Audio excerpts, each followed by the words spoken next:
हम हरि नाम संकीर्तन करेंगे थोड़ी देर, और फिर कीर्तन के बाद में हम भगवत गीता का जो हम श्लोक और तात्पर्य का थोड़ा सा पढ़ने का प्रयास करेंगे।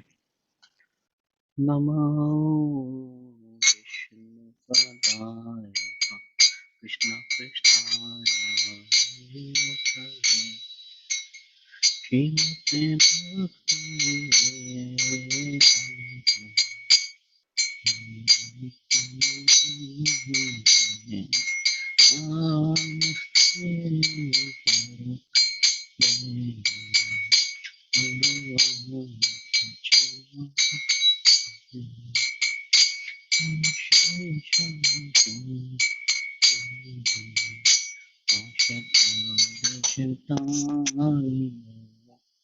Shri Krishna Chaitanya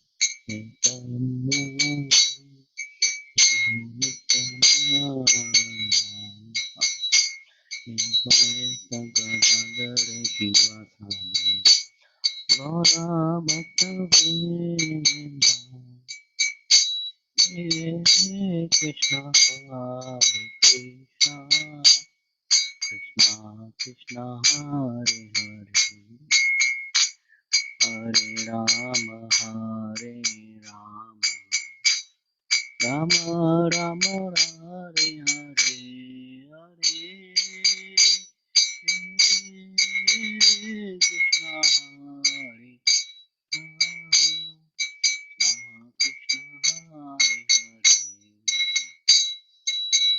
Rama Hare Rama Rama Hare Hare Hare Krishna Krishna Krishna Hare Hare Hare Rama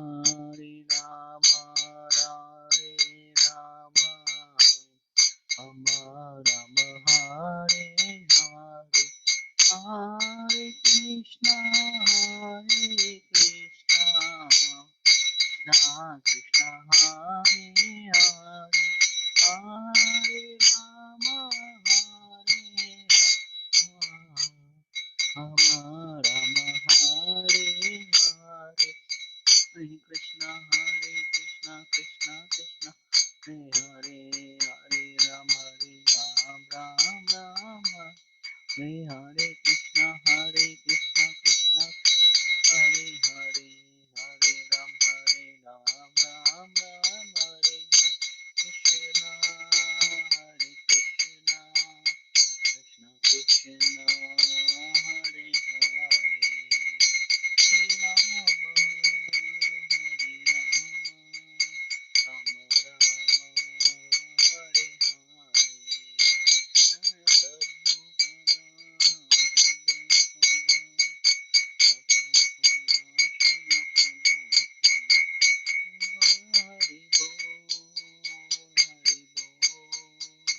Hari Bol,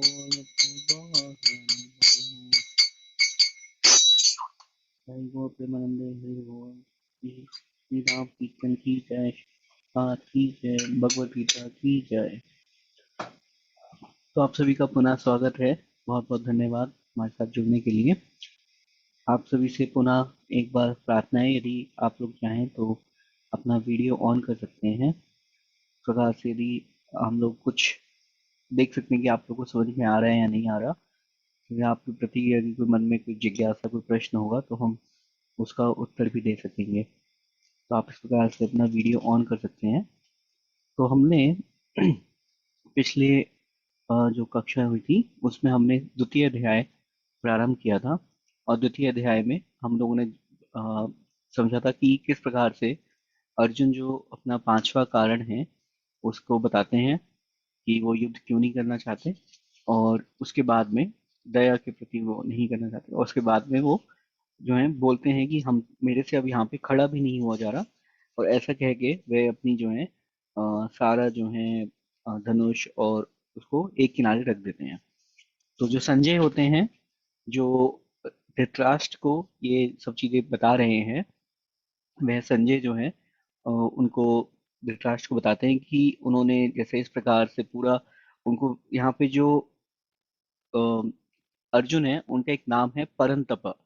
परंतपा मतलब जो अपने दुश्मनों का नाश कर सकते हैं, जो सभी शत्रुओं का नाश कर सकते हैं, ऐसे अर्जुन, ऐसे अर्जुन जो के सामने कोई दुश्मन नहीं खड़े हो सकते, उनको जो है घबराहट के मारे, ऐसी अज्ञानता के कारण वे अपने सभी जो हैं, जो उनके साथ शस्त्र होते हैं उनको एक किनारे रखे, और गोविंद, जो भगवान कृष्ण का एक नाम है गोविंद, उनको जो है बोलते हैं कि हे गोविंद, मैं अब युद्ध नहीं करूंगा। तो ये 9वें श्लोक में, द्वितीय अध्याय के 9वें श्लोक में संजय बोलते हैं कि वो उनको मना करते हैं। और इस प्रकार दोनों ही सेनाओं के समक्ष जो है वो, जो बिल्कुल शोक से ग्रस्त हो चुके हैं अर्जुन, उनको भगवान कृष्ण हंसते हुए ऐसा बोलते हैं। तो यहाँ पे एक समझने वाली बात यह है कि इसमें आचार्य लोग बताते हैं कि वास्तव में जो गुरु होता है, हम देखते हैं 7वें श्लोक में अर्जुन बोलते हैं कि मेरे को समझ में नहीं आ रहा है कि क्या सही है क्या गलत है, और मैं दुर्बलता के कारण मैं अपना कर्तव्य भूल गया हूँ और अपना सैर धैर्य खो चुका हूँ। और ऐसी अवस्था में उनको समझ में नहीं आ रहा है कि मेरे लिए सही चीज क्या है, सही उत्तम क्या है। तो वह भगवान कृष्ण को ऐसी स्थिति में अपना गुरु मानते हैं, और उनको अपने आप को शिष्य मानते हैं कि अब आप मेरे गुरु हैं, आप हमें बताइए कि क्या सही है क्या गलत है। तो पिछली बार हमने इसी पे चर्चा करी थी कि वास्तव में गुरु की क्या जरूरत है, गुरु किस प्रकार से हमारी सहायता करते हैं, और क्या सही तरीका है गुरु के प्रति शरणागत होने का, उनके प्रति, उनसे हमारे को जो है किस प्रकार से वास्तव में हमारे को गुरु से हमें कृपा या की याचना करनी चाहिए। तो ऐसा कह के वास्तव में अब वास्तव में बताया गया है कि गुरु का कर्तव्य क्या है। गुरु का कर्तव्य है कि सबसे पहले वो क्या करे, अपने शिष्य के जो भ्रम है उसको दूर करे। और उसके लिए कई बार आवश्यक क्या होती है कि कुछ कठोर शब्द की बोलने की जरूरत पड़ती है। तो ऐसा ही भगवान कृष्ण बिल्कुल उसी प्रकार से अर्जुन को क्या बोलते हैं, उन्होंने कुछ ऐसा नहीं बोला कि अरे देखो इतनी परेशानी की बात आ गई और देखो अब आज से मित्र संबंधी सब एक साथ युद्ध लड़ने लगे, ऐसा कुछ नहीं करा उन्होंने। भगवान कृष्ण स्वयं जैसे ही उनको दिखता है कि जो अर्जुन है वो अपने आप को उनका शिष्य के रूप में स्वीकार करते हैं, और वो अब बिल्कुल इस स्थिति में है कि उनको समझ में नहीं आ रहा है कि हमें युद्ध करना चाहिए नहीं करना चाहिए, इतना शोकाकुल हो गया, इतने व्याकुल हो चुके हैं। तो तुरंत क्या करते हैं, उनको कुछ ऐसे पुचकारते नहीं है, ऐसे कुछ प्यार से उनसे बात नहीं करते हैं कि आप जो है अरे देखो बहुत इतने कष्ट आ गया। हम लोग देखते हैं अगर किसी के जीवन में कोई हमारे को भी कॉल करता है, या जैसे कई बार अब हम आपस में बात करते हैं, कोई मित्र सगे संबंधी, यदि कभी क्या होता है कि कभी दुख के कारण या किसी परेशानी में जो है उनको कष्ट आ जाते हैं, और वो हमें अगर हमसे बात करते हैं तो हम उनके साथ में क्या करते हैं, उनके साथ में उस उनकी परेशानी को हम शेयर करने की कोशिश करते हैं कि हाँ देखिए कितनी परेशानी की बात आ गई, देखिए आपके साथ इतना कष्ट हो गया, हाँ बताइए ऐसा हो गया, आपके घर में बीमारी आ गई। लेकिन हम उनके साथ क्या करते हैं, हम उनके साथ प्यार से उनसे बिल्कुल उनकी परेशानी जैसे आपकी परेशानी हमारी परेशानी है, और इस प्रकार से ऐसे करके हम करते हैं। लेकिन भगवान कृष्ण यहाँ पे क्या करें, प्रैक्टिकल एप्लीकेशन बता रहे हैं।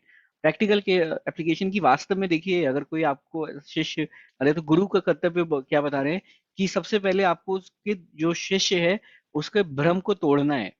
और उसके भ्रम को तोड़ना किस प्रकार से है कि उसके लिए आपको कुछ कठोर शब्द भी अगर करना पड़े तो उसके करिए। तो भगवान कृष्ण देखिए क्या कहते हैं, कितनी अच्छी बात बताओ, भगवान कृष्ण सीधे बोलते हैं, वो भगवान बोलते हैं कि हे अर्जुन, कि तुम पांडित्य पूर्ण, मतलब बिल्कुल पंडितों वाली बातें कर रहे हो तुम, और ये तुम्हारे ऐसे शो कर रहे हो, क्या तुम्हारे को ऐसी चीजें योग्य हैं?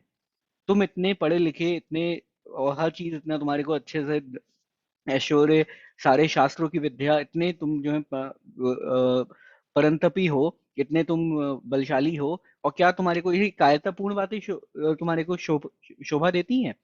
तुम इस प्रकार से ऐसे शोक कर रहे हो, ये और इस प्रकार की बातें बोल रहे हो कि हमसे युद्ध नहीं हो रहा है, मेरे से खड़ा नहीं हुआ जा रहा, तुम्हारे को तो ये चीजें शोभा ही नहीं देने देती हैं। वो उनको मूर्ख बोलते हैं, ये तुम मूर्ख के समान हो एक, जिस प्रकार से तुम्हारे को यहाँ पे तुम ऐसे बोल रहे हो, ये तो एक मूर्खतापूर्ण बात है। तो एक गुरु की देखिए, जो क्या करता है, सबसे पहले क्या करता है, जो शिष्य होता है उसका भ्रम तोड़ता है कि भाई ये जो आप कर रहे हो ये सही नहीं है, गलत है, ये तरीका ही गलत है।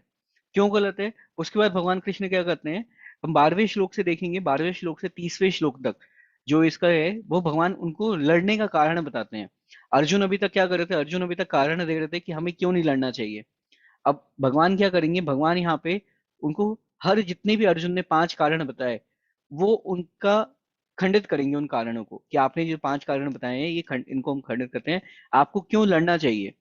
तो भगवान इस प्रकार से अर्जुन को बताते हैं। भगवान इसमें हम देखते हैं कि सबसे पहले अर्जुन जो है उनको कारण बताते हैं कि भाई हमारे को जो है बहुत दया है इन सभी लोगों पे, इन सभी लोगों ने इतना कारण हुआ और ये सभी लोग मारे जाएंगे अन्य श्रुति। तो उसको भगवान सब, ये बहुत इंपॉर्टेंट सेक्शन है पूरी भगवत गीता का। पूरी भगवत गीता का ये जो हम सेक्शन अब थोड़े अब पढ़ेंगे, ये बहुत ही ज्यादा इंपॉर्टेंट सेक्शन है। क्यों? क्योंकि इसमें आत्मा का विज्ञान के बारे में भगवान बताते हैं, वास्तव में आत्मा क्या है और हमें कैसे समझना चाहिए, कैसे हमारे को जो हमारे ऊपर दुख आते हैं हम उनको लेना चाहिए। इस प्रकार से भगवान बहुत ही प्रैक्टिकल तरीके से ये चीज बताते हैं।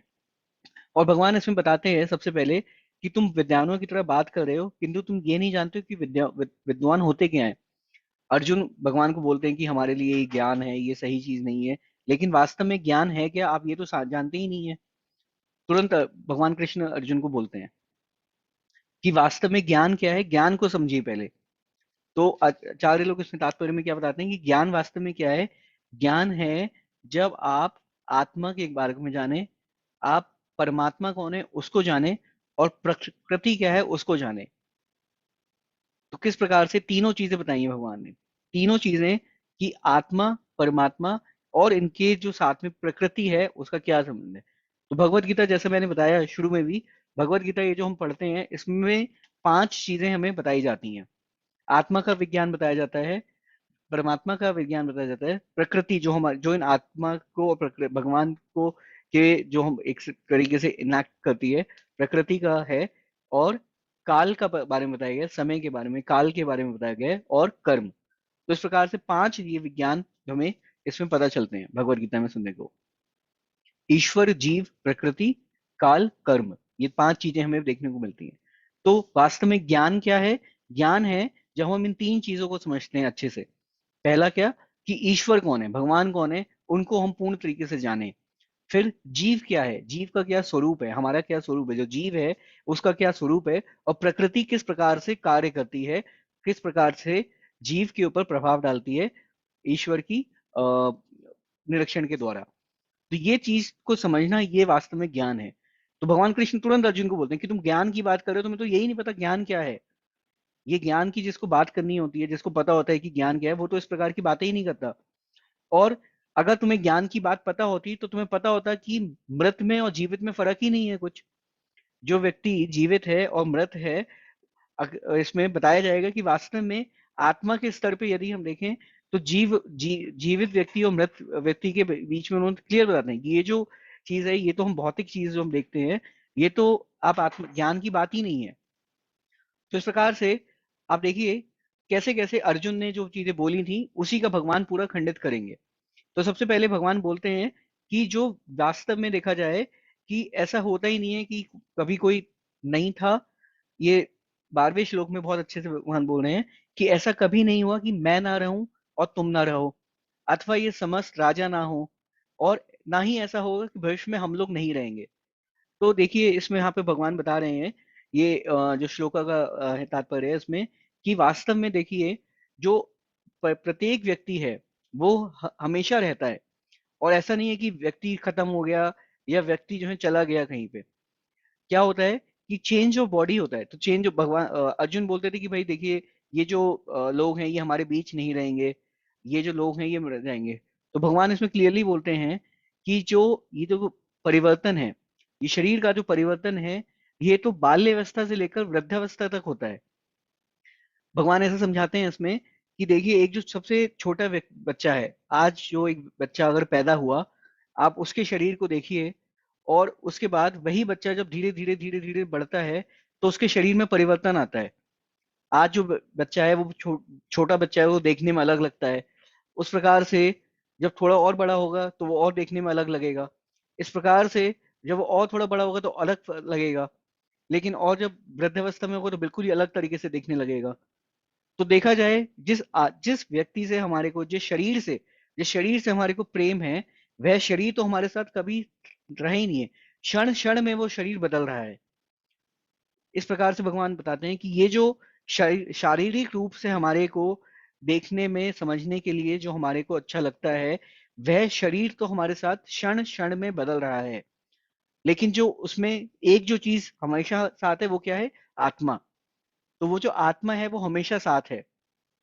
और इस प्रकार से यदि जो शरीर बाल्यावस्था से वृद्धावस्था तक जा रहा है, तो ऐसे शरीर के लिए, जो कि शरीर हमेशा बदल रहा है, ऐसे शरीर के लिए जो है शोकाकुल होने की जरूरत क्या है? तो आप युद्ध करिए। तो इस प्रकार से भगवान बताते हैं अर्जुन को कि जो शरीर का परिवर्तन है, यदि उसके प्रति आपको दुख हो रहा है तो वो तो हमें करना ही नहीं चाहिए। उसमें तो हमें करना ही नहीं चाहिए। तो हम लोग जो कई बार होता है शारीरिक रूप में जो कठिनाइयां आती हैं, उनके प्रति यदि हमारे को व्याकुल होते हैं तो हमें वो होना ही नहीं चाहिए। क्यों? क्योंकि जो है हमारे को हमारी आत्मा, जो हमारे पूर्ण स्वरूप है, वो तो हमेशा हमारे साथ है। तो जो इंडिविजुअलिटी हुई, जो एक पहचान हुई आत्मा के रूप में, वह तो हमेशा ही हमारे साथ रही। और आत्मा का स्वरूप का क्या बताते हैं कि आत्मा का स्वरूप, आत्मा की पहचान क्या है?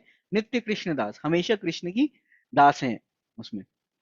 तो इस प्रकार से जो शरीर का परिवर्तन हुआ, अगर ये शरीर के परिवर्तन की वजह से शोकाकुल आ रहा है तो वो तो होना ही नहीं चाहिए। भगवान कृष्ण अर्जुन को बोलते हैं। फिर एक और क्या कारण आ सकता है? अर्जुन उसमें बोलते हैं कि भाई ठीक है, ये जो हमारे सगी संबंधी हैं, ये जो जितने भी इस शरीर में जितने भी हमारे शरीर संबंधी हैं, उनके लिए तो हमारे को कभी लगता ही है कि अगर हम उनको खो देते हैं तो हमारे को दुख होता है। तो भगवान उसमें बोलते हैं कि हाँ ठीक है, आपको शारीरिक तौर पे अगर आपको होता है, उसका कोई, इसका तो लेमेंटेशन का, इसका जो दुख का कारण होना ही नहीं चाहिए। क्यों? क्योंकि ये तो एक बॉडीली स्तर पे है। लेकिन वो जो चेंज है वो तो बार बार हो रहा है। तो हमारे को क्या करना चाहिए? ये जो भौतिक शरीर, भौतिक तृप्ति के लिए जो हमारे को लगता है कि भौतिक हमारी जो इच्छाएं हैं, इनकी पूर्ति रहे, हमें इनसे पहले तो ऊपर उठना चाहिए। और यही ऊपर उठने का ज्ञान, ये जो पूरे ऊपर जो चीजें हैं इससे हटने के, यही भगवत गीता हमें समझाती है। क्यों? क्योंकि हम देखते हैं, वास्तव में हम देखते हैं ये चीज कि कई बार क्या होता है, किसी के अगर बहुत की सगी संबंधी किसी की मृत्यु हो जाती है, तो वो उनका पूरा जीवन ऐसा हो जाता है कि अब हम क्या करें, हमारे जीवन में कुछ बचा ही नहीं, वो चले गए। लेकिन वास्तव में देखा जाए तो वो जो शरीर था वो तो बार बार हमारा साथ छोड़ रहा था। और भगवान उसमें बोलते हैं कि ठीक है, हाँ ये बात बिल्कुल सही है कि आपके जो सगे संबंधी थे, जो आपको उनका रिश्ता, वो चला गया। लेकिन आप उससे ऊपर सोचिए कि वास्तव में अगर देखा जाए तो आत्मा का ज्ञान, आत्मा तो अभी भी वही है, आत्मा तो कहीं भी नहीं गई। ये जो शरीर शरीर बदल रहा है, तो शरीर तो बचपन से लेकर वृद्धावस्था तक वैसे ही बदल रहा था। तो जिस प्रकार से उसमें इसका एग्जाम्पल दिया जाता है कि जिस प्रकार से आत्मा जो है एक अपना शरीर बदलती है, उस प्रकार से है जिस प्रकार से एक बालक या जो आप व्यक्ति हैं, वे डेली अपने कपड़े बदलते हैं। आप आज एक कपड़े पहनेंगे तो कल उसको, जब अगले दिन स्नान करते हैं तो उसके बाद दूसरे कपड़े पहनते हैं। तो इसी प्रकार से आत्मा भी है, वो एक ये जो ये शरीर है, ये जो भौतिक शरीर है, ये क्या है? एक आवरण है आत्मा के लिए। तो उस प्रकार से वो भी चेंज करते हैं। और उसमें अर्जुन बोलते हैं कि हमारे जैसे इतने सगे संबंधी सब मारे जाएंगे, तो भगवान कृष्ण बोलते हैं कि वास्तव में मरना तो है ही इन लोगों को। और ये सभी लोग जो आप लोगों को दिख रहे हैं, ये तो वास्तव में मरे हुए हैं। मेरे काल के दिन में ये सब लोग मरेंगे। ऐसा तो है नहीं कि आज अगर यदि ये लोग नहीं मरते हैं तो कल जो है ये लोग जीवित रहेंगे। आज नहीं मरेंगे तो कल मृत्यु होगी, तो मृत्यु तो होनी है। लेकिन क्या है, आत्मा क्या है? वो शाश्वत है। और ये जो शरीर है, जिस शरीर के अंदर ये कौरव और पांडवों के जो शरीर है, ये तो ऐसा है कि ये मृत्यु से तो बच ही नहीं सकता, एक ना एक दिन तो इन सबको मरना ही है। तो इस ज्ञान को समझने की आवश्यकता है। इस ज्ञान को समझने की आवश्यकता क्या है कि वास्तव में हम जिस शारीरिक सुख के लिए, जिस शारीरिक कष्ट के लिए हमारे को दुख होता है, वो वास्तव में दुख करने की चीज ही नहीं है। ऐसा कहते हुए भगवान अर्जुन को ज्ञान देते हैं कि वास्तव में देखा जाए तो आप पांडित्यपूर्ण बात करते हैं, लेकिन आपको यही नहीं पता कि ज्ञान क्या है। ज्ञान तो वास्तव में आपको आत्मा के स्तर पे समझने की है। अब कोई कह सकता है इसमें कि यदि आत्मा है ही नहीं, और ये सब जो पूरा शरीर है यही चीज है, तो अगर जो है शारीरिक आत्मा नहीं है, मान लीजिए कोई ये बोले कि भाई हमें तो नहीं पता आत्मा है या नहीं है, और ये तो सिर्फ शरीर है, हमें तो शरीर के लिए लगता है कि भाई ये व्यक्ति हमारे सामने, हमें शरीर के उसमें लगता है। तो वास्तव में अगर आत्मा नहीं है तो हमें को सोचने की जरूरत ही नहीं है कुछ। तो कष्ट की बात ही नहीं। क्यों? क्योंकि जो शरीर है, ये क्या है? ये तो कुछ केमिकल्स से मिला हुआ है, केमिकल्स की चीज है ये उसमें। तो यदि वो केमिकल्स आज एक बॉडी की फॉर्म फॉर्म हो गई और उसमें चेंज हो गई, तो फिर हमें क्यों इस बात का दुख है? तो इस प्रकार से भगवान अर्जुन को बताते हैं। तो ऐसे अभी सारे एक एक श्लोक को हम समझेंगे कि किस क्या क्या कारण अर्जुन देते हैं, और क्या क्या कारण जो अर्जुन ने दिए उसका भगवान कृष्ण किस प्रकार से उनका खंडन करते हैं। तो इसमें जो 12वां श्लोक है, 12वें श्लोक से भगवान अर्जुन को समझाना शुरू करते हैं। और यहाँ पे भगवान अर्जुन को सबसे पहले बोलते हैं कि देखिए, जो भगवान है वो क्या है, जो यहाँ पे ईश्वर है, जो जिनको हम बोलते हैं भगवान कृष्ण को हम बोलते हैं supreme personality of God head. Supreme personality of God head क्यों बोलते हैं? क्योंकि वो सभी जितने असंख्य जीव हैं, जितने भी ब्रह्मांड के अंदर जितने भी जीव हैं, उनकी वो जो है लालन और पालन कर रहे हैं। और किस प्रकार से पालन कर रहे हैं? कि डिफरेंट डिफरेंट जो भी उनके कर्म हैं, और उन कर्मों के जो भी इनको जो है रिएक्शंस मिलने हैं, जो भी इन कर्मों के उनको रिजल्ट उनको मिलना है, वो उन सभी चीजों का संचालन, वो सभी चीजें देखते हैं। और क्या है, जितने भी इस पूरे ब्रह्मांड में, असंख्य ब्रह्मांडों में जितने भी जीव हैं, उन सबके हृदय में विराजमान है भगवान। तो इस प्रकार से भगवान कौन है? सभी जीवों के लालन पालन करते हैं, कि सभी के जीवों के हृदय में रह के वो सभी के जो कर्म होते हैं उनका उनको फल प्रदान करते हैं। और जो भी जो ये जितने भी हमारे जिसे कहते हैं हम ज्ञान, ये या जो हमारे संत होते हैं, साधु होते हैं, जिनको वास्तव में चीजें ये पता है, वह क्या करते हैं? उन्हें भगवान के सिवा हर व्यक्ति में, हर चीज में उन्हें भगवान का स्वरूप दिखाई देता है। वास्तव में यदि इस संसार में से दुख को हटाना है, ये प्रैक्टिकल एप्लीकेशन है। अगर वास्तव में इस संसार में से दुख को हटाना है, तो उसमें सबसे बड़ी जरूरत क्या है? कि सभी जीवों में भगवान का स्वरूप को देखा जाए। कि भगवत मैं नहीं कह रही, भगवत गीता में इस ज्ञान को बताया गया है कि वास्तव में यदि हमारे को इस संसार में से दुख को हटाना है, तो आपको सभी जीवों में भगवान की प्रति स्वरूप देखना पड़ेगा। और यदि हम ऐसा नहीं करेंगे, तो हमें किसी ना किसी कारणवश हमारे को दुख आता ही रहेगा उसमें। तो इसमें क्या होता है, देखिए, ये जो शास्त्र है, शास्त्र के प्रति जब हम चलते हैं, शास्त्र के साथ चलते हैं, तो वो जो शास्त्र की बातें होती हैं, यदि हम इनको नहीं मानते हैं, तो हम क्या करते हैं? हम मायावाद का सहारा करते हैं। मायावाद मतलब जो माया के प्रति जो चीजें होती हैं, हम माया से बनी हुई चीजें उनको होते हैं। तो मायावाद के अकॉर्डिंग अगर यदि आप देखा जाए, तो कोई बोले कि जो सभी जो जीव हैं, सभी जो जीव अलग अलग हैं, उनका स्वरूप अलग है, उनकी कॉन्शियस अलग है, और वो तो जो है माया के प्रभाव में ये कार्य करते हैं। लेकिन हमारे को क्या समझना चाहिए? कि वास्तव में जो जीव है, वह क्या है? नित्य कृष्ण दास है। और जब तक जो जीव है, ये जो जीव है, ये क्या है? ये ना इसको कोई मारा जा सकता है, ना ही इसको कोई जो है खंडन करा जा सकता है। जीव तो हमेशा स्वरूप उसका रहेगा। तो इस श्लोक में, यहाँ पे भगवत गीता के 13वें और 14वें श्लोक में वास्तव में जीव का स्वरूप बताया गया है। जो आत्मा का स्वरूप है, उसके बारे में यहाँ पे ज्ञान दिया गया है। कि आत्मा जो है वो किसी भी प्रकार से इसमें बताया गया है कि जिस प्रकार से शरीरधारी आत्मा एक शरीर से बाल्यावस्था से तरुणावस्था और तरुणावस्था से वृद्धावस्था में हमेशा अग्रसर होती रहती है, चलती रहती है, उसी प्रकार से मृत्यु के पश्चात आत्मा क्या करती है? एक शरीर से दूसरे शरीर में चली जाती है। और इसमें बहुत अच्छी बात बोली गई है कि जो धीर व्यक्ति है, ऐसे परिवर्तन से, मोह से प्राप्त नहीं होता। किसी भी प्रकार का जो मोह होता है, उससे उसको विचलित नहीं होते हैं। तो ये 13वें श्लोक के अंदर बहुत अच्छे से बताया गया है कि वास्तव में धीर व्यक्ति कौन है।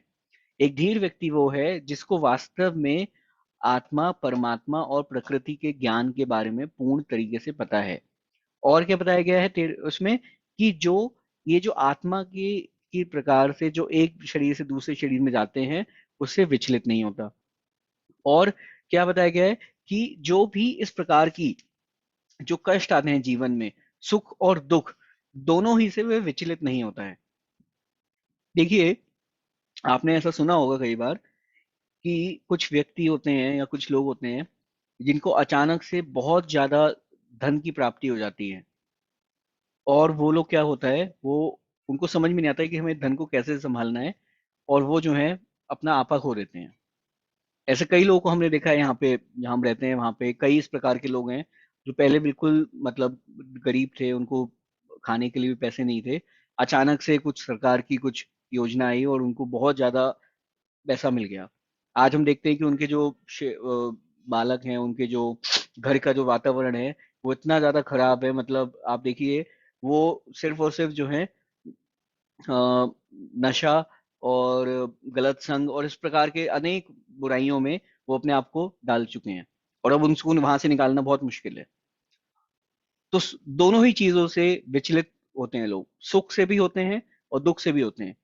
और वास्तव में धीर व्यक्ति कौन है? जो इन दोनों ही चीजों से, जिसको विचलित नहीं होता, चाहे उसको सुख मिले चाहे दुख मिले, वह क्या समझता है अपने आप को कि हम नित्य कृष्ण दास हैं।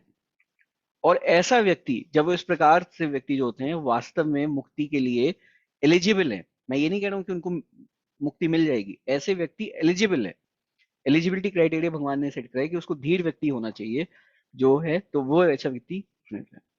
तो इसी प्रकार से इसमें बहुत अच्छे से बताया गया है कि जो आत्मा है उसको बताते हैं कि वो एक अणु की भांति है। और आत्मा को क्या है कि आप उसको, ना तो आप उसको काट सकते, ना जला सकते, ना ही आप उसको पानी से कुछ कर सकते। तो आत्मा का ऐसा स्वरूप बताया गया। आत्मा का स्वरूप के बारे में यहाँ पे बहुत अच्छे से बता रहे हैं कि आत्मा है क्या वास्तव में। तो इसका जो है आत्म का जो है एक, तो और आत्मा जो है और परमात्मा, यानी कि जो जीव और भगवान कृष्ण, उनकी क्या पोजीशन है। तो जीव क्या है? वो है कि जो कि बार बार अलग अलग जो है शरीर धारण करता है, वो करता है। लेकिन भगवान कृष्ण जो परमात्मा है वो क्या है? वो स्वरूप है, उसमें कोई चेंज, उनके स्वरूप में कोई चेंज नहीं होता है। आत्मा के स्वरूप में वह ये चेंज आता है कि वे अलग अलग शरीर धारण करते हैं। और एक और बहुत अच्छी बात जो यहाँ पे हम लोग कई बार सुनने में आता है, उसमें बिल्कुल साफ खंडन करके बोला गया है कि जो आत्मा है वह परमात्मा में कभी विलीन नहीं होगी। कई बार हम देखते हैं आजकल एक अलग ही प्रकार का चलन चल रहा है, जिसमें बोलते हैं कि ये जो आत्मा है ये एक ज्योति के समान है, और ये ज्योति आगे चल के एक बड़ी ज्योति में विलीन हो जाएगी, फिर वो बड़ी ज्योति और आगे चल के बहुत बड़ी ब्रह्म ज्योति में विलीन हो जाएगी। तो ऐसा कुछ नहीं होता है। क्लियरली भगवत गीता के अंदर ये वहां पे बताया गया है, ये मायावाद का खंडन करा जा रहा है कि आत्मा जो है वह एक इंडिविजुअल एंटिटी है। वो एक अलग उसकी पहचान है, परमात्मा की अलग पहचान है। ऐसा नहीं होगा कि वो आत्मा उसके अंदर जाके विलीन हो गई और वो आत्मा एक के बाद एक आत्मा उसके अंदर मिलती जा रही है, ऐसा कुछ नहीं है। ये सब बिल्कुल साफ खंडन कर रहे हैं। आप भगवत गीता को स्वयं पढ़िए, और भगवत गीता का यह जो ज्ञान है ये सबको दीजिए, क्योंकि वास्तव में सनातन धर्म में यही चीजें भ्रम पैदा करती हैं। क्योंकि लोग वास्तव में शास्त्र नहीं पढ़ते हैं, और फिर उनको लगता है कि जो उनको सामने बताया जाता है और जो उनको मन में भावता है वो उनको लगता है कि नहीं यही सत्य है। लेकिन भगवत गीता के अंदर भगवान स्वयं कह रहे हैं कि आत्मा अलग है, परमात्मा अलग है। आत्मा जो है उसकी अलग अपनी पहचान है, परमात्मा की पहचान है, और वो कभी उसके अंदर नहीं मिलती है। आपको इसका ये जाना है तो 13वें श्लोक के अंदर आप इसका तात्पर्य पढ़ेंगे, तो 13वें श्लोक के तात्पर्य में क्लियरली बताया गया है ये चीज। और इसी प्रकार से आत्मा और परमात्मा के बीच में किस प्रकार से हम समझ सकते हैं, तो उसके बारे में बताया गया है। क्या? कि जो आत्मा है वो क्या है? परमात्मा का ही स्वरूप है। मतलब कि आत्मा जैसे जिस प्रकार से जब हम आसमान को देखते हैं, और आसमान की जब किरण, जब सूरज होता है, सूरज की किरण हमारे को पानी में हम देखते हैं, तो हमारे को क्या दिखता है? हमारे को आसमान भी दिखता है पानी के अंदर, और चंद्रमा भी दिखेगा, और तारे भी दिखेंगे। लेकिन इसका मतलब ये नहीं कि ये जो तारे और चंद्रमा और जो सूर्य हमारे को पानी में दिख रहा है तो वो वास्तव में सूर्य है। नहीं, वो क्या है? उनकी पहचान है, उनकी एक रिफ्लेक्शन है। तो इसी प्रकार से जो परमात्मा है, जो सोल है, वो क्या है? सुपर सोल, यानी कि जो आत्मा परमात्मा की रिफ्लेक्शन है। इस प्रकार से भगवान अर्जुन को बताते हैं कि आत्मा के ज्ञान को हमें कैसे समझना चाहिए। और इसमें क्या बहुत जरूरी चीज है एक समझने की, कि जो कि अ, अर्जुन है, जो अर्जुन है वो क्या है? एक अपनी, मतलब जैसे एक लिविंग एंटिटी है, अब आत्मा है। अर्जुन के रूप में क्या है? जो आत्मा है वो क्या है?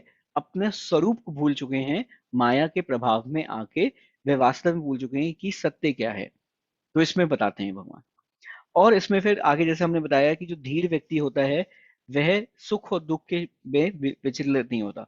तो 14वें श्लोक में भगवान इसी प्रकार से बताते हैं, और अर्जुन को एक अलग नाम से बुलाते हैं, और उनका नाम इस बार देते हैं कुंती पुत्र।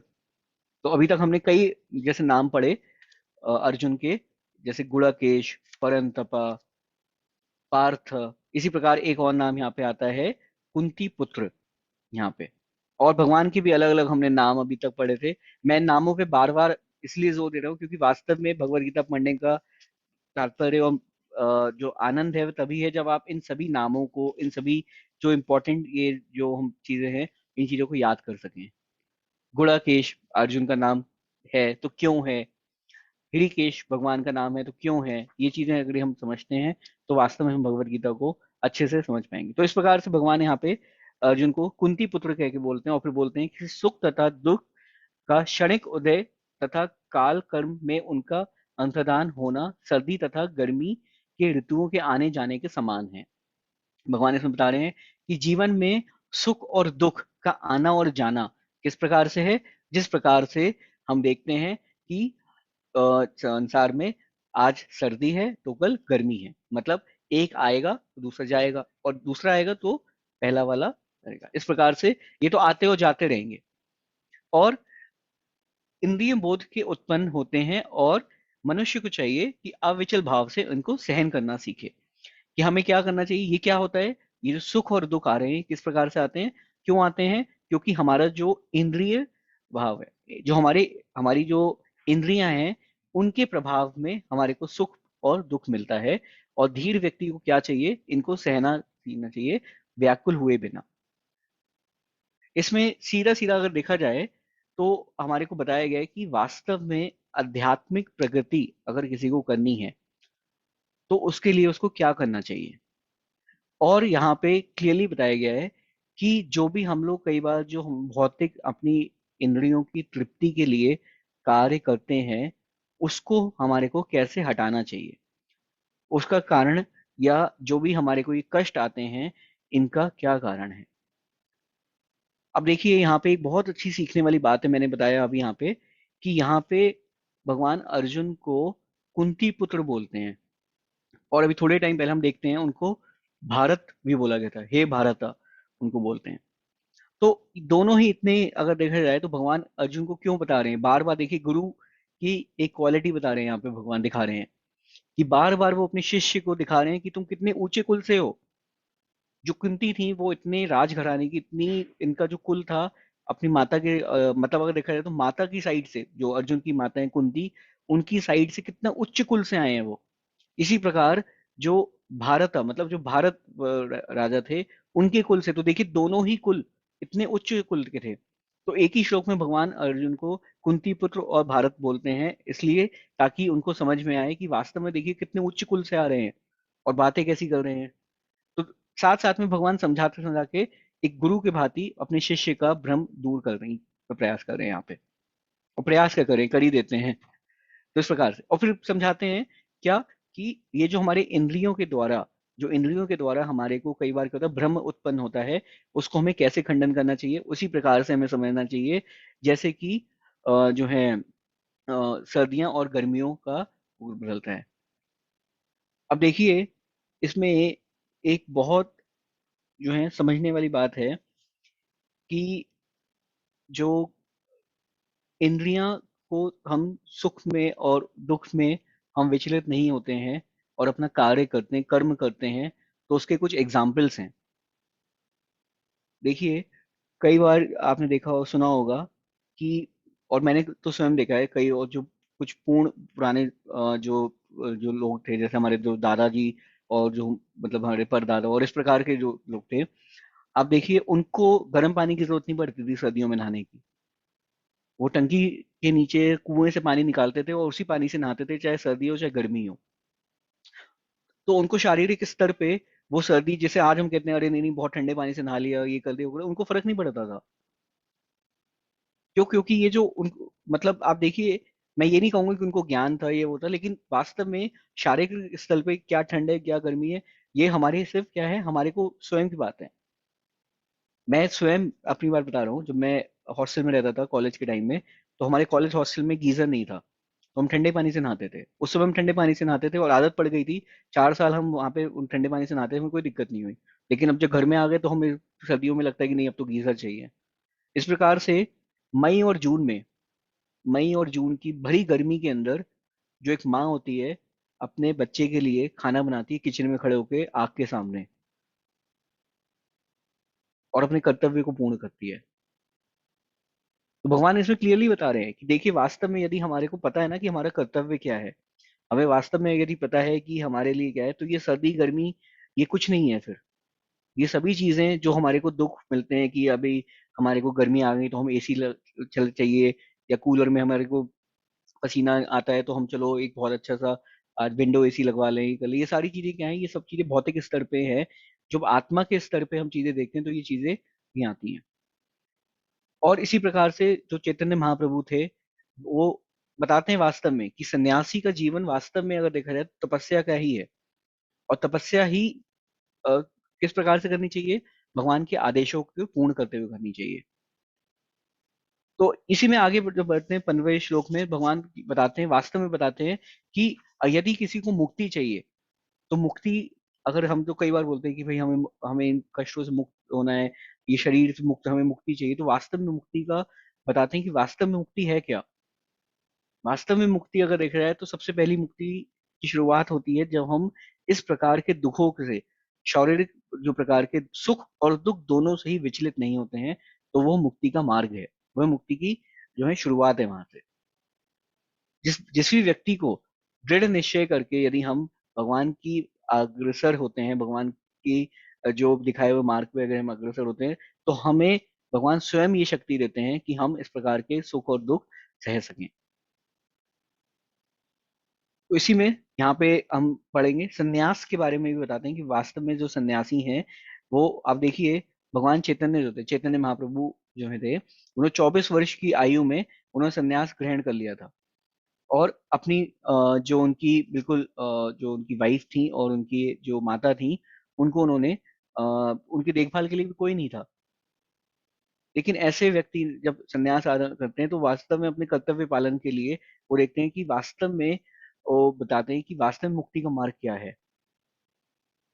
और इसी प्रकार से भगवान भी अर्जुन को बता रहे हैं कि आप जिन जिन जिस कर्तव्य, जो कर्तव्य आपका क्षत्रिय धर्म है, उसको आपका है कि आपको युद्ध करना चाहिए। तो आप ये जो शारीरिक स्तर पे आपको लगता है कि हमारे को दुख आएगा यदि हम इनका सुख नहीं भोग पाएंगे, तो हमें ये चीज छोड़नी चाहिए। तो इस प्रकार से यहाँ पे अर्जुन को भगवान आगे बता रहे हैं। ठीक है। फिर 16वें श्लोक से लेकर हम आगे एक और दूसरा, जो जैसे मैंने बताया कि भगवान अलग अलग चीजों को खंडन करेंगे, तो 16वें श्लोक से लेकर 25वें श्लोक तक भगवान क्या करते हैं, वास्तव में सत्य क्या है और आत्मा के स्वरूप के बारे में और आगे इसको बताते हुए बताते हैं कि सत्य को हमें कैसे समझना चाहिए। तो इसमें चार चीजें बताते हैं। चार चीजें क्या बताते हैं कि पहले, सबसे पहले तो हमारे को अपना जो देखने का नजरिया है वो बिल्कुल क्लियर होना चाहिए कि भौतिक स्तर पे हमारे को सुख और दुख से प्रभावित नहीं होना चाहिए। मतलब कि जैसे कि क्यों, क्योंकि आत्मा तो मरेगी नहीं, आत्मा आपकी आत्मा मरती नहीं है, और शरीर बदल रहा है। तो एनी हाउ, आज अगर अर्जुन नहीं मारेंगे तो इन कौरवों को कोई और मारेगा, लेकिन आत्मा वही है, आत्मा तो कभी वैसी ही है। दूसरा क्या बताते हैं कि अर्जुन बोलते थे कि भाई अगर हम इनको मारेंगे तो हमें पाप लगेगा, ऐसा इतना इतना सभी लोगों की मृत्यु होगी, इतने अनेक लोग मारे जाएंगे, उनको हमें पाप लगे। तो भगवान कहते हैं कि भाई ये तो अगर भगवान मेरी मेरी डायरेक्शन में, मेरी अगर आप आज्ञा के अनुसार यदि आप कार्य करते हो तो उसमें आपको पाप नहीं लगेगा। क्यों? क्योंकि वो तो ईश्वर की इच्छा के अनुरूप है। और आप नहीं करेंगे तो कोई और मारेगा, उनको भी पाप नहीं लगेगा। ज्ञान क्या समझने की जरूरत है कि आत्मा क्या है और शरीर क्या है। और फिर उसमें बता रहे हैं भगवान कि आत्मा जैसे शरीर बदलती है उसी प्रकार जैसे इंसान अपने कपड़े बदलता है। और बाद में बताते हैं कि ये जो आत्मा है, आत्मा को कोई नहीं मार सकता, ना ही कोई इंसान उसको मार सकता है, ना ही कोई उसको नुकसान पहुंचा सकता है। तो ये इसको बताया गया है, ये वास्तव में देखा जाए ये ज्ञान, ये जो समझने की लड़ाई ये उस तरीके से है कि वास्तव में हमारे को किस प्रकार से हमें सत्य को देखना चाहिए। तो यहाँ से 16वें श्लोक से इस प्रकार से बताते हैं कि जो तत्वदर्शियों, बता भगवान बोलते हैं तत्वदर्शियों, तत्वदर्शी मतलब जिन्होंने वास्तव में ज्ञान को देखा है, जिन्होंने ज्ञान को समझा है, तत्व को समझा है, वो उन्होंने क्या निष्कर्ष निकाला है कि आसक्ति का कोई चिर स्थिर नहीं है। ये जो आसक्ति है इसका कोई इलाज नहीं है, इसका कोई उपाय नहीं है कि आसक्ति को आप हटा सकें। और इसके होता क्या है, इसका कारण क्या होता है कि आप क्या करते हैं, अपने आप को, पहली बात क्या करते हैं, आप अपने आप को भौतिक स्तर पे देखने लगते हैं। और दूसरा, आपको क्या लगता है, आप अपने आप को स्वयं भगवान मानने लगते हैं कि मैं ही करता हूँ। हमें कई बार होता है, कई बार लोग में होता है कि मेरे बिना इस घर का क्या होगा, मेरे बिना जो है इस शरीर इसको कौन चलाएगा, मेरे बिना अगर मैं जो नहीं करूंगा तो बच्चे भूखे रह जाएंगे। माताएं सोचती हैं अगर हम खाना नहीं बनाएंगे तो पता नहीं बच्चों का लालन पालन कैसे होगा। पिता सोचने लगते हैं अगर हम पैसे नहीं कमाएंगे तो पता नहीं क्या ही होगा घर का।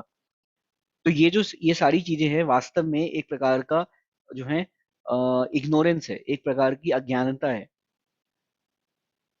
मुझे बहुत पहले एक बार किसी ने बताया था कि भगवान चींटी से लेकर हाथी तक के खाने का इंतजाम करते हैं, तो हम तो सिर्फ मनुष्य हैं।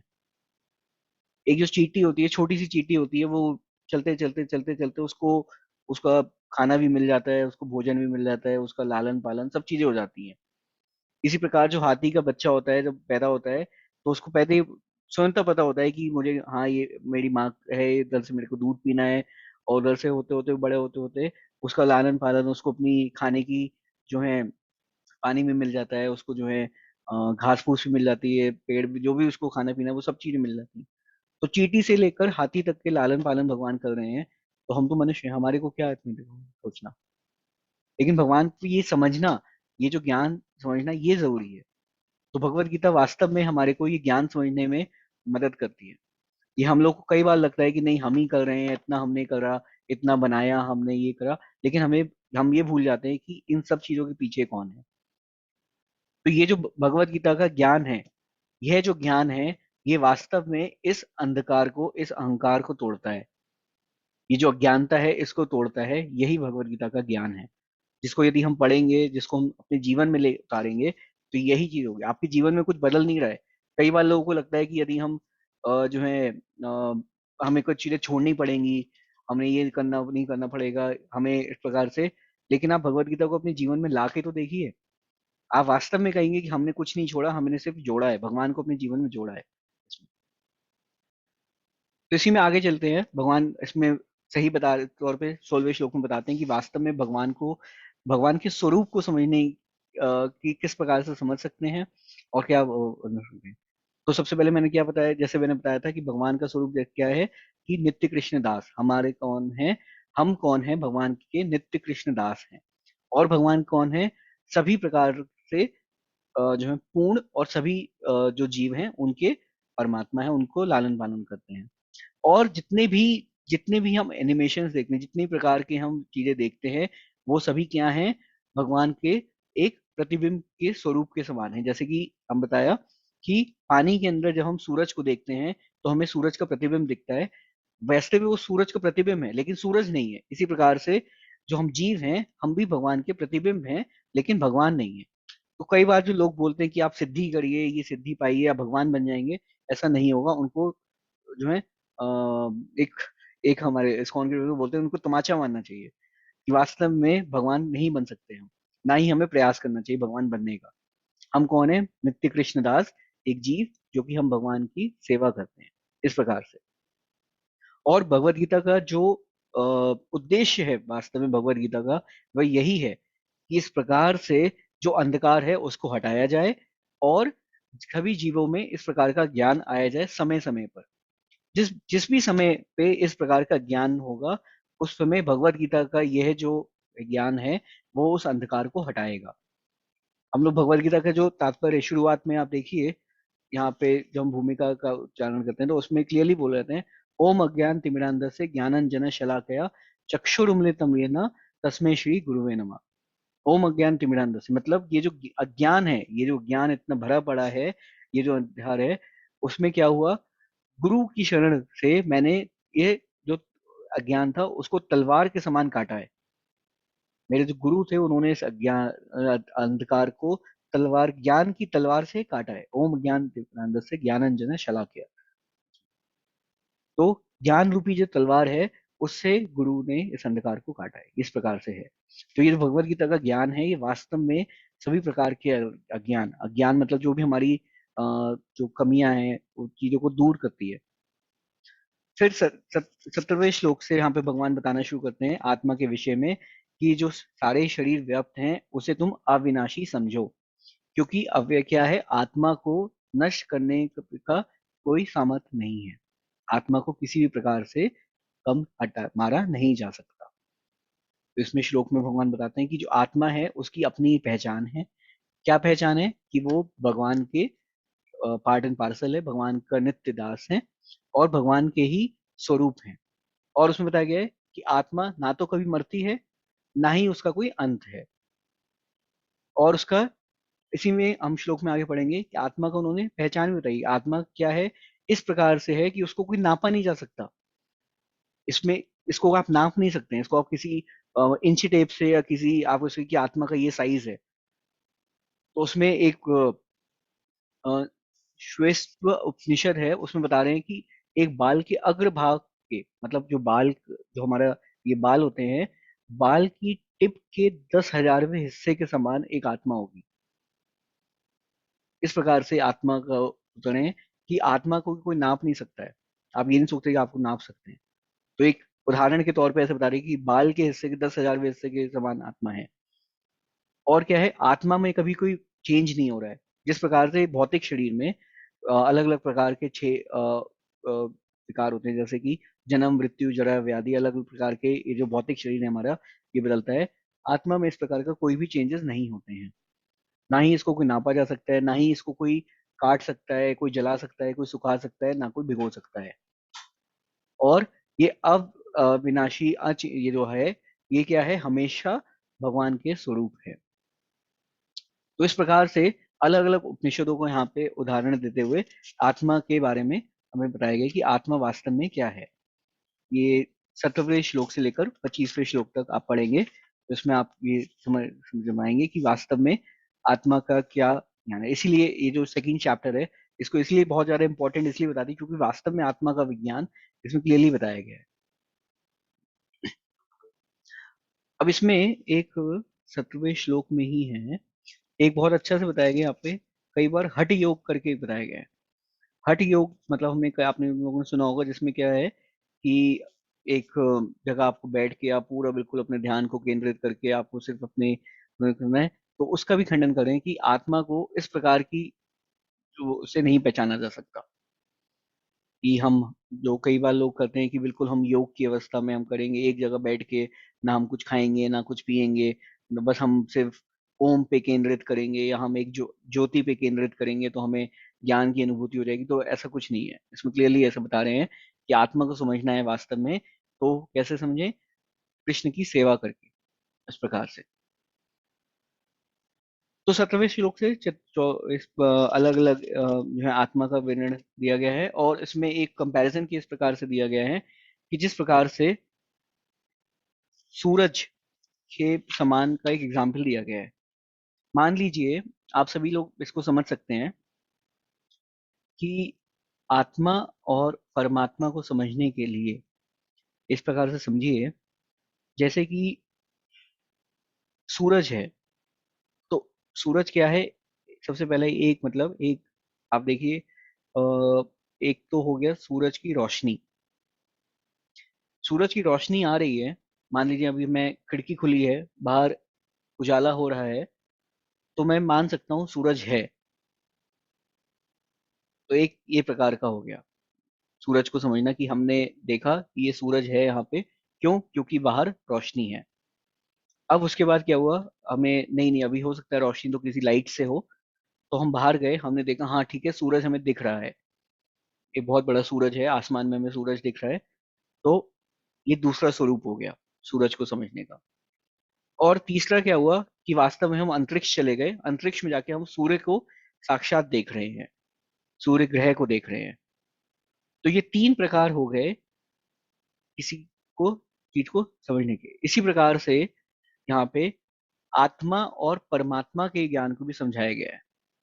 जैसे कि आत्मा जो है वो क्या है, उस सूरज की किरणों के समान है। और सूरज क्या है? जो स्वयं वहां पे विराजित है, जो सूर्य है, तो वो परमात्मा। तो आत्मा देखा जाए तो कौन है? हम जो आत्मा है वो कौन हुए? हम उस सूरज की किरणों में से निकले हुए जो छोटे अणु आत्मा, अणु पार्टिकल्स हैं, हम वो हैं। जो एटॉमिक पार्टिकल्स जिसको बोलते हैं, अणु पार्टिकल्स जो है, वो अनुकण हम कौन है, आत्मा है, जो सूरज की किरणें हैं। और सूरज कौन है, जो परमात्मा है, वो सूर्य ग्रह है, जिसे कहते हैं, वो इस प्रकार से है। अब इसमें जो हठ योग का एक जो बता, जैसे मैंने बताया कि इसको नहीं करने का कोई फायदा नहीं है। क्यों? क्योंकि वास्तव में इन चीजों से हमें भगवान की आत्मा का ज्ञान का पता नहीं चलता है।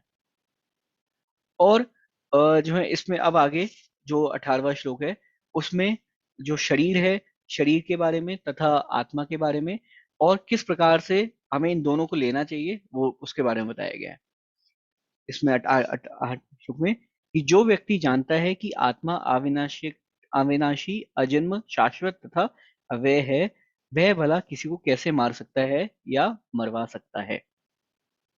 तो वास्तव में देखिए, अगर हमें ये पता है कि आत्मा को ना तो भिगोया जा सकता है, ना काटा जा सकता है, ना जलाया जा सकता है, ना सुखाया जा सकता है, तो यदि आत्मा को कुछ हो नहीं रहा है, तो शरीर को यदि अगर कुछ है, तो उसको हम ना तो हम शरीर को का अस्तित्व ही नहीं रहा फिर, क्योंकि आत्मा है, तो हम तो आत्मा को तो ना मार सकते हैं ना कुछ कर रहे हैं।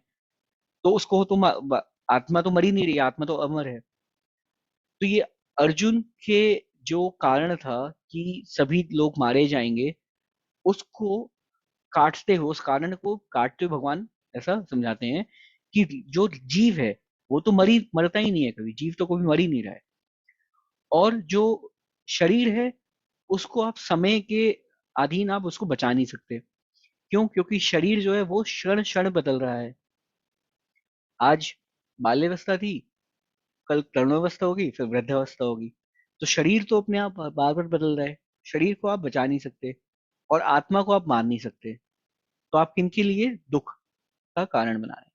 तो इस प्रकार से भगवान अर्जुन को समझाते हैं ये।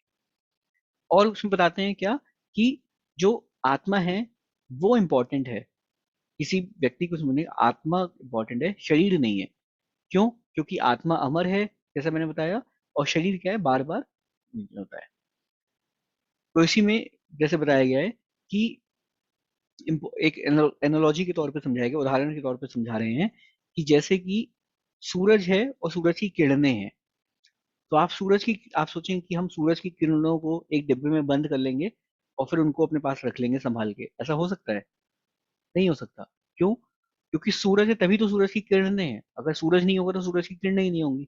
आप सूरज की किरणों को एक डिब्बे में तो बंद कर नहीं सकते हैं। डिब्बे में बंद करेंगे तो वो अंधेरा हो जाएगा वहां पे। तो इस प्रकार से जब जो सूरज है, सूरज कौन है, जैसे मैंने बताया, परमात्मा। और हम कौन है, सूरज की किरणें, यानी कि आत्मा। तो इस प्रकार से भगवान अर्जुन को फिर से युद्ध करने का के लिए उनको समझा बताते हैं कि आपको युद्ध करना चाहिए ज्ञान के आधार पे। और फिर आगे उसमें बता रहे हैं जैसे कि आत्मा को कोई मार नहीं सकता, कोई विनाश नहीं कर सकता। तो इसमें अर्जुन को बताते हैं कि आत्मा को आप किसी शस्त्रों से, किसी चीज से मार नहीं सकते। जिसको आप कर रहे हैं उसमें अलग अलग आप उनको जो है शरीर को कर रहे हैं। अब देखिए यहाँ पे एक बहुत ही इंपॉर्टेंट चीज है 19वें श्लोक के अंदर, जो एक समझने वाली चीज है, क्योंकि इस चीज का कई बार लोग जो है गलत उदाहरण लेते हैं। अम्म,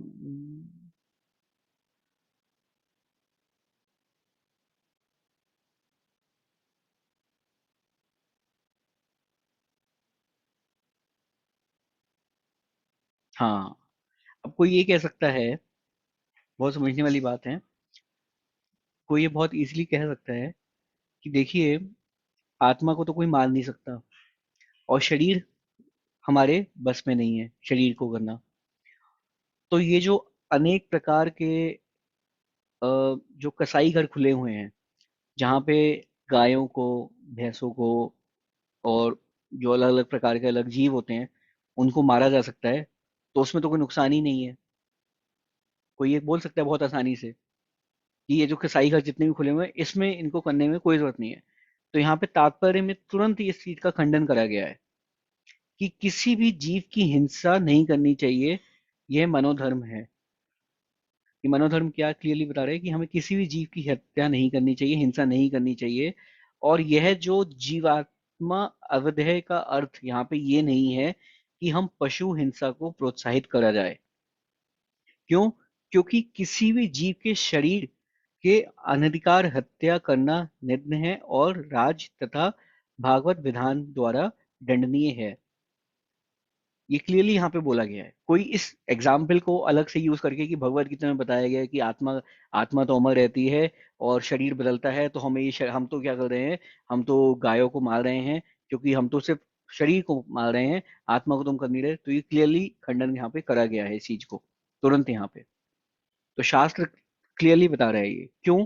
इसका यह है, इसमें एक ज्ञान हम शायद आगे इसमें पढ़ेंगे भगवत गीता में, क्लियरली बताया गया है कि जो व्यक्ति एक इंसान एक आत्मा को शरीर दे नहीं सकता, उसको आत्मा का शरीर लेने का कोई हक नहीं है।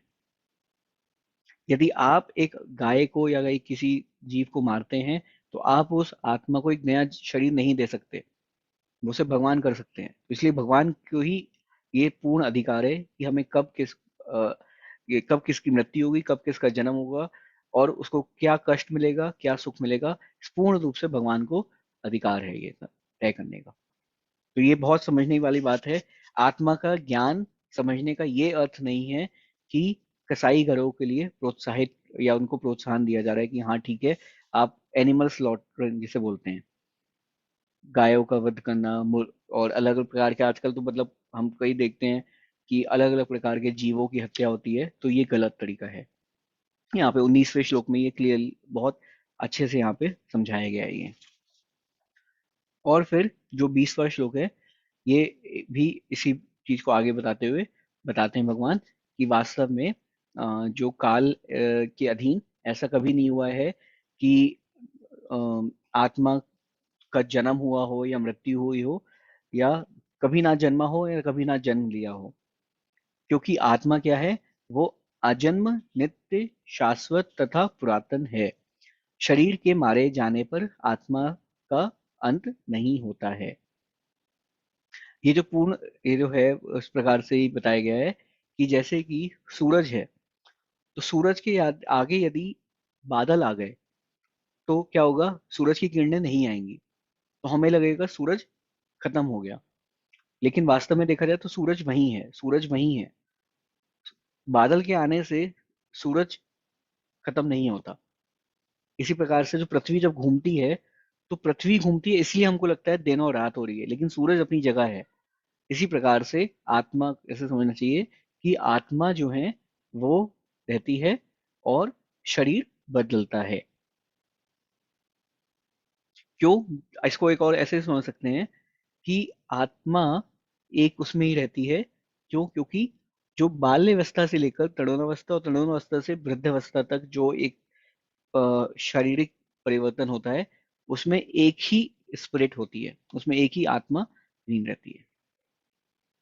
और क्या है, जो आत्मा है ये एक स्थिर रूप में है, और ये जो शरीर है ये एक अस्थिर रूप में हमेशा बदलता रहता है। 6 प्रकार के इसमें बदलाव आते रहते हैं। कैसे?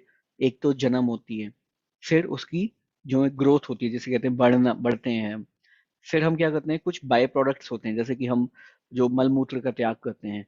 और क्या होता है, हम लोग जो है हमारे जो शारीरिक परिवर्तन होते हैं कुछ उसमें, और फिर मृत्यु होती है। तो इस प्रकार से 6 प्रकार के जो बदलाव हैं शरीर के लिए होते हैं, आत्मा के लिए एक भी बदलाव नहीं होता। वह इस प्रकार के 6 चीजों में नहीं होती है।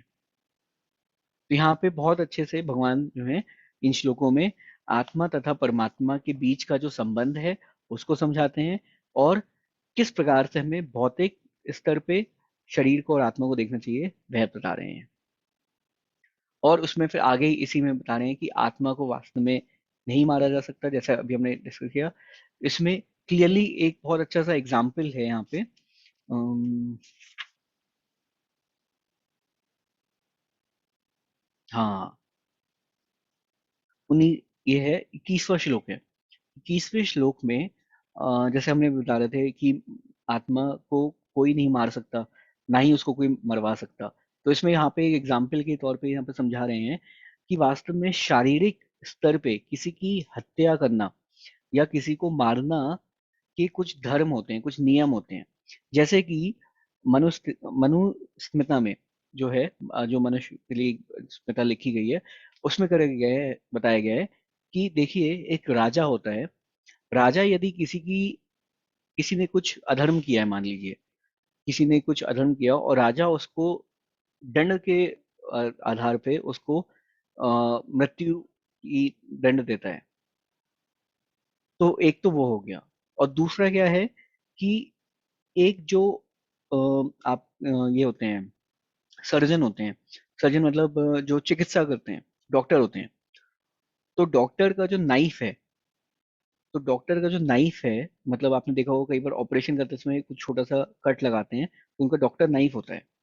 तो अब उस डॉक्टर के नाइफ से क्या है, या तो किसी की जान बचाई भी जा सकती है, और उसी डॉक्टर के नाइफ से किसी की जान ली भी जा सकती है। इसी प्रकार से जो राजा है, वो धर्म की स्थापना के लिए किसी को मृत्युदंड देता है उसमें। तो ये चीजें क्या है, ये धर्म की प्रॉपर यूटिलिटी है। ये धर्म का बिल्कुल सही तरीके से उपयोग है।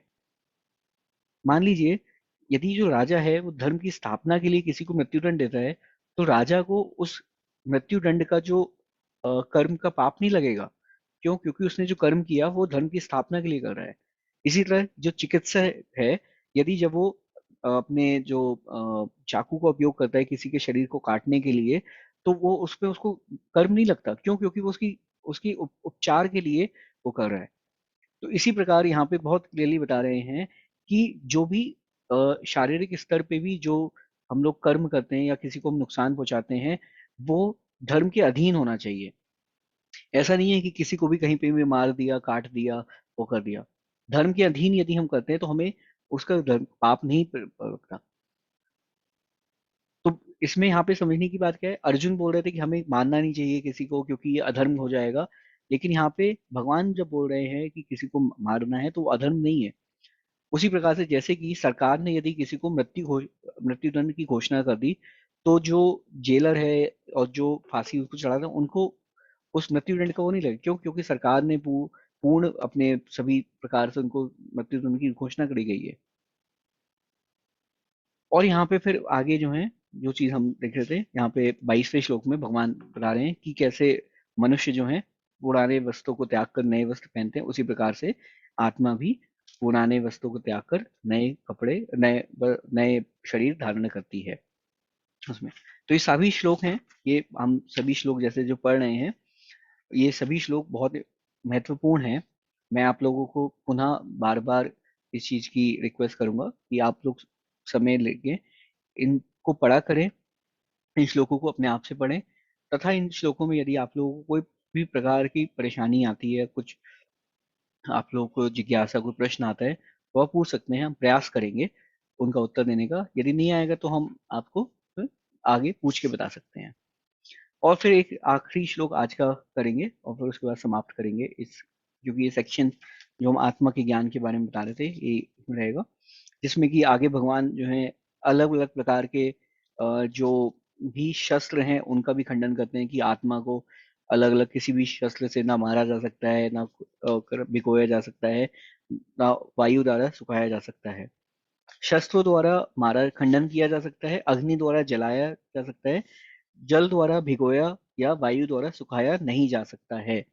अब इस प्रकार से क्लियरली भगवान यहाँ पे 23वें और 24वें श्लोक में यहाँ पे बताते हैं। क्यों? क्योंकि आत्मा जो है वह अखंडित, अनुशील तथा इसे जलाया ना तो जलाया जा सकता ना सुखाया जा सकता। ये शाश्वत, सर्वव्यापी, अविकारी, स्थिर तथा सदैव एक सा रहने वाली है।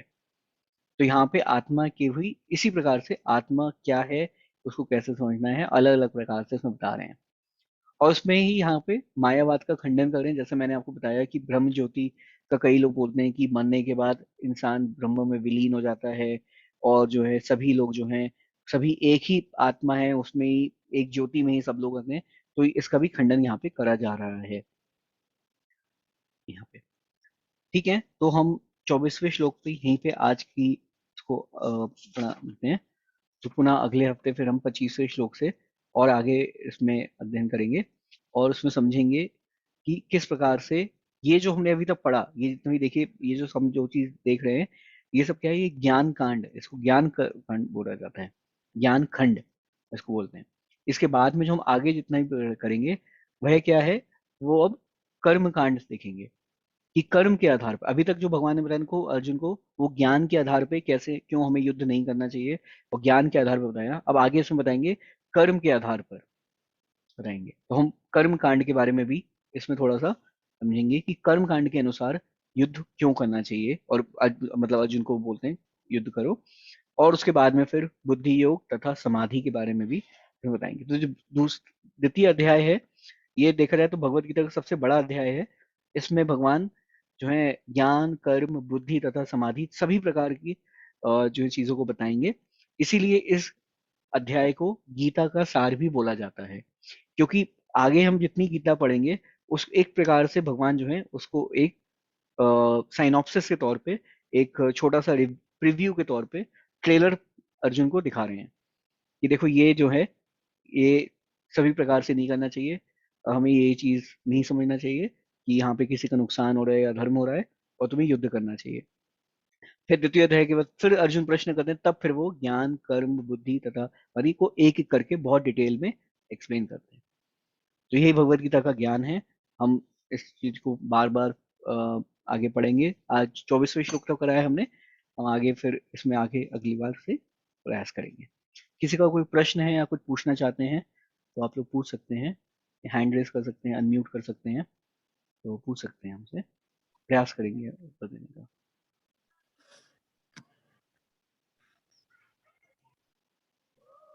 कुलदीप जी, हाँ जी बताइए। हरे कृष्णा। हरे कृष्णा। हाँ, मेरी आवाज पहुंच रही है? हाँ जी, हाँ जी बताइए। जैसे आप ही आज के उसमें था कि परमात्मा किसी को भूखा नहीं रखता। जो हम्म आस्तिक किस्म के लोग होते हैं वो तो इसको मान लेते हैं, हम्म परंतु जो नास्तिक किस्म के लोग होते हैं वो कहते हैं ऐसा कैसे नहीं होता, कई लोग भूख से मर जाते हैं। हम्म। ये हम प्रैक्टिकल जिंदगी में देखते हैं, तो फिर इसमें हम उसको क्या जवाब दें? हाँ काफी अच्छा प्रश्न है कि कई लोग भूखे मर जाते हैं, कई लोग जो हैं जो आस्तिक अ, किस्म के लोग हैं वो तो मान लेते हैं इजली, हाँ हाँ हाँ। भाई हाँ बिल्कुल परमात्मा सही किसी को बात है, भूखा नहीं रखता। बिल्कुल सही बात है। तो हमने अभी जब भगवत गीता शुरू करी थी उससे पहले हम लोगों ने एक एक सेशन लिया था जिसमें हमने बताया था why bad things happen to good people, अच्छे लोगों के साथ बुरा क्यों होता है। तो हमने इस पे पूर्ण तरीके से पूरा बताया था, और इसमें हमने जो कर्मों का विधान है, किस प्रकार से किस व्यक्ति को किस प्रकार का कष्ट क्यों मिल रहा है, उस पूरी चीज पे हमने बहुत अच्छे से बताया था। तो मैं आपको इसका उत्तर ये दूंगा कि कई बार क्या होता है कि हम लोगों को सिर्फ थोड़े ही चीजों को देखते हुए, हम लोग बहुत कम चीजों को देखते हुए जब हम निष्कर्ष निकालते हैं तो हमें सही प्रकार से नहीं समझ में आता कि क्या सही है क्या गलत है।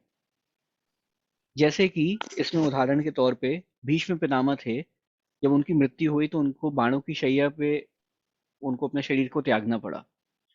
तो ये कोई कह सकता है कि देखो कितना कष्ट हुआ, इतने ज्ञानी थे, इतने हर चीज का उन्होंने इतना संन्यास लिया, उन्होंने कभी शादी नहीं करी, किसी भी प्रकार का सुख नहीं मिला उन्हें, वृद्धावस्था में इतने कष्ट मिले उनको, और उनको जो है इन्होंने जो है इतना जो है सभी के लिए इतना करा, पांडवों के लिए इतना चाहा, कौरवों के लिए उन्होंने इतनी बार उन्होंने प्रयास किया कि संधि हो जाए, कितने अच्छे व्यक्ति थे, और इस अच्छे व्यक्ति की कितनी खराब मृत्यु हुई, इतने कष्टों के साथ मृत्यु हुई, पूरे जीवन भर इतने कष्ट रहे उनके।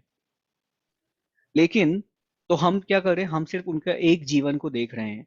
और ये वास्तव में जो मैं आपको बता रहा हूँ ये प्रश्न था एक उसमें, तो कि शायद उद्धव ने ये प्रश्न पूछा था भगवान कृष्ण से कि भीष्म पितामह की मृत्यु का इस प्रकार से ऐसे क्यों किया। तो उसमें भगवान कृष्ण ने उनको बताया था कि भीष्म जो थे, शायद भीष्म ने नहीं उनसे पूछा कि मेरे को इस प्रकार की मृत्यु क्यों हुई, इतनी मेरे को कितना कष्ट क्यों मिला इतनी उसमें।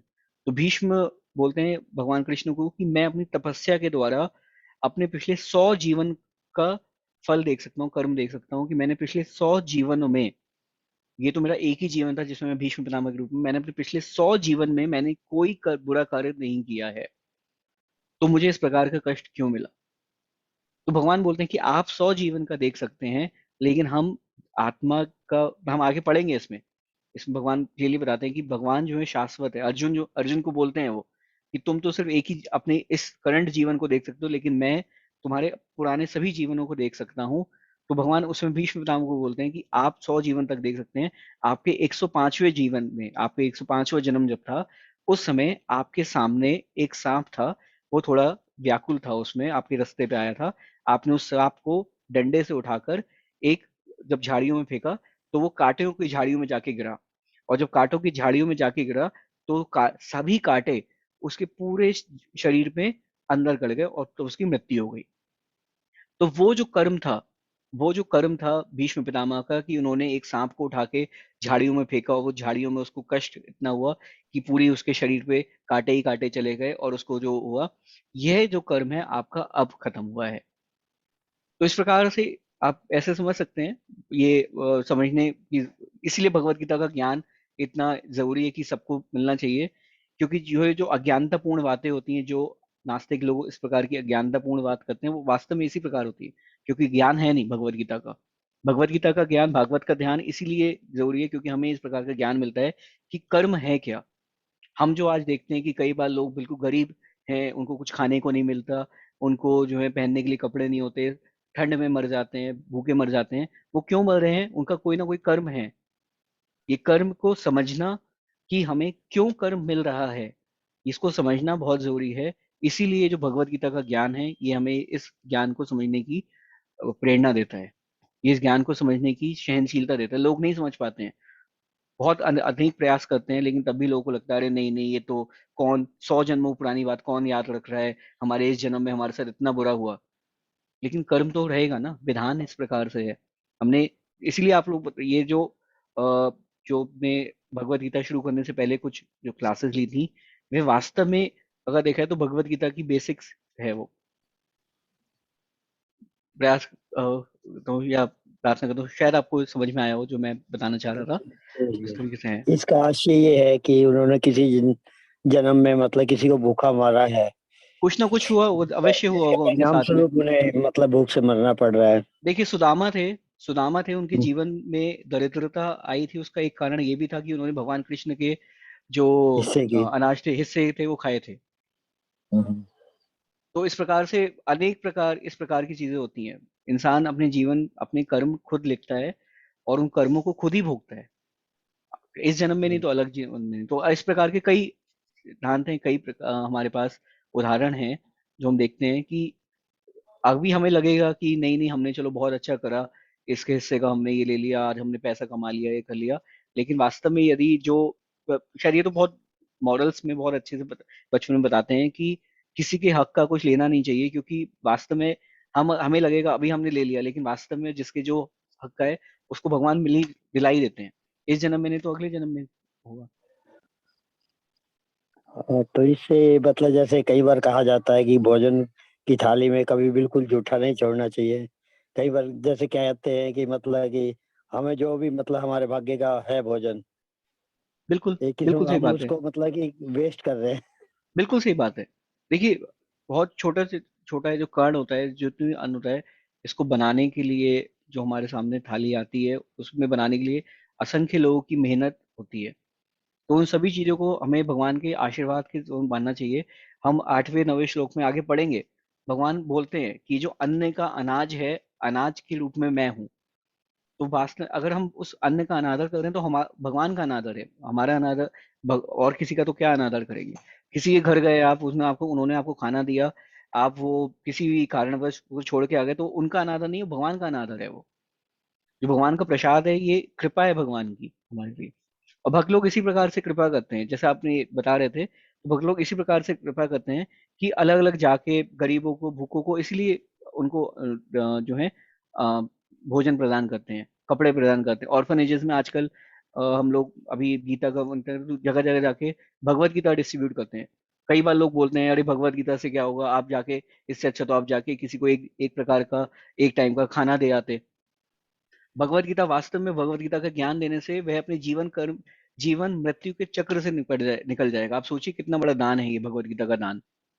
इसलिए भगवत गीता का दान जगह जगह जाके जो इस्कॉन के भक्त हैं, और पूरे विश्व में जाके भगवत गीता का वितरण करते हैं, क्योंकि भगवत गीता का ज्ञान यदि कोई अपने जीवन में लेके आता है, तो सिर्फ इस जन्म के नहीं, अपने अनेकों जन्मों के कर्मों से कट सकता है और अंततः भगवान की प्राप्ति कर सकता है।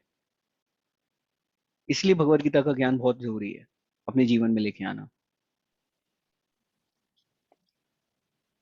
थैंक यू और प्रभु किसी जी, को बहुत अच्छा बताया।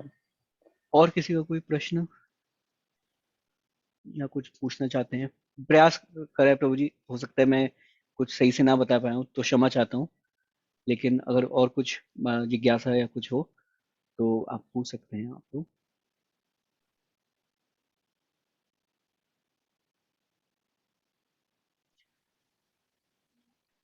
ठीक है, तो हम कक्षा को यहीं विराम देंगे। आगे फिर इसी 24वें श्लोक में पढ़ेंगे। इसमें मुझे एक चीज और याद आई, बल्कि आपने एक चीज बड़ी अच्छी बात बोली कि जैसे इस प्रकार से कई बार लोग होता है, तो हमें अपनी तरफ से एक और प्रयास ये भी करना चाहिए कि यदि हम किसी को कुछ दे रहे हैं तो हमें सिर्फ भगवान का प्रसाद देना चाहिए।